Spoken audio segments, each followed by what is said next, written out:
Правитель жесткий и своенравный, Петр I держал в страхе сначала всю Москву, а потом и Петербург.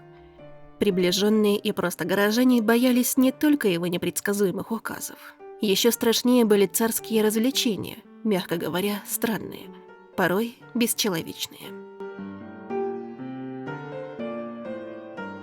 Петр I любил придумывать развлечения над людьми по степени их родовитости. Чем выше положение, тем изощреннее шутки. Они больше напоминали издевательства, и к таким увеселениям дворяне готовились как к смертному часу. Однажды по приказу царя набрали полную лохань яиц. Раздетый князь Белосельский пострадал за своенравный характер. Его пятой точкой разбивали куриные яйца. Другого придворного высмеяли за его лишний вес и гоняли через узкий строй стульев. Тяжелую мебель поставили очень близко, чтобы мог пролезть только ребенок. Князь Волконский, видимо, должен был играть роль чучела, так как его было велено измазать смолой и слоем сажи и сверху обсыпать перьями. Для пущего веселья несчастного перевернули с ног на голову. Такие спектакли забавляли Петра. Часто забавы заканчивались трагедией, потому что фантазии самодержца оказывались несовместимыми с человеческой жизнью. Что бы ни показывал деспотичный господин приближенным, к примеру, во время поездок за границу, все должны были сохранять невозмутимость или с одобрением смотреть. Печальна была участь того, кто отвернулся или поморщил нос. Если Петр Великий с упоением смотрел, как исследовали анатомию усопшего тела, то все должны были внимать ему, иначе свита собственными руками разбирала все органы. Предполагают, что такое глумление над подчиненными и нелюбовь к боярам – это месть Петра Алексеевича. Насмотревшись на ужасы стрелецкого бунта и жестокости, которые творились по приказу знати, он возвращал им все сторицей. Зная и о бурном нраве правителя, удивляться тут не приходится. Сохранилось немало описаний организованного им Всешутейского и Сумоброднейшего собора, который стал пародией на православную церковь того времени.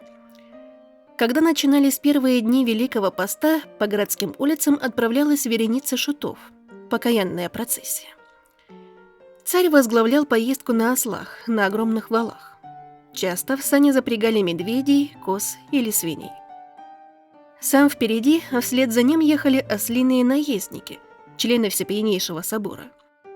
Поверх одежды они натягивали вывернутые наизнанку тулупы или шубы. С размахом устраивал молодой царь пародии на свадебное торжество. В январе 1715 года женили великого князя-папу Никиту Зотова. Укрытые богатыми балдахинами, за столом восседали молодожены. Зотов был в компании Петра Алексеевича и свиты кардиналов. Невеста на 6-м десятке лет в компании таких же дам. Сверху красовалась фигура бога Бахуса, изготовленная из серебра. Он оседлал бочку водки. После бурных танцев самодержец и вся компания проводили нетрезвых жениха и невесту в спальню. Это была огромная пирамида, изготовленная из дерева. Ее поставили прямо перед сенатом.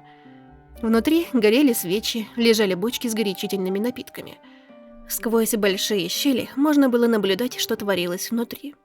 Молодые много пели и предавались веселым утехам. Повзрослев, император российский прежних проказ не забывал. Незадолго перед своей кончиной Петр I устроил очередной показательный фарс, еще одну шутовскую свадьбу. Вдова почившего Зотова была выдана замуж за третьего князя-папу, Ивана Бутурлина. Знатные лица государства оказались в дружках у нового жениха. Толстого и Бестужева нарядили в турок и заставили ударять в медные тарелки. Импровизированные калмыки, князья Голицыны и Долгорукие в компании графа Головкина дудели в рожки и свирели. О знаменитой деревянной пирамиде спустя много лет царь снова не забыл. Анекдоты получались комичные и страшные одновременно. Но вот ослушаться царя и не пойти в царские шуты никто не мог. Если вам понравилось, не забудьте поставить лайк, подписаться на канал «Загадки истории» и нажать на колокольчик, чтобы не пропустить новые видео.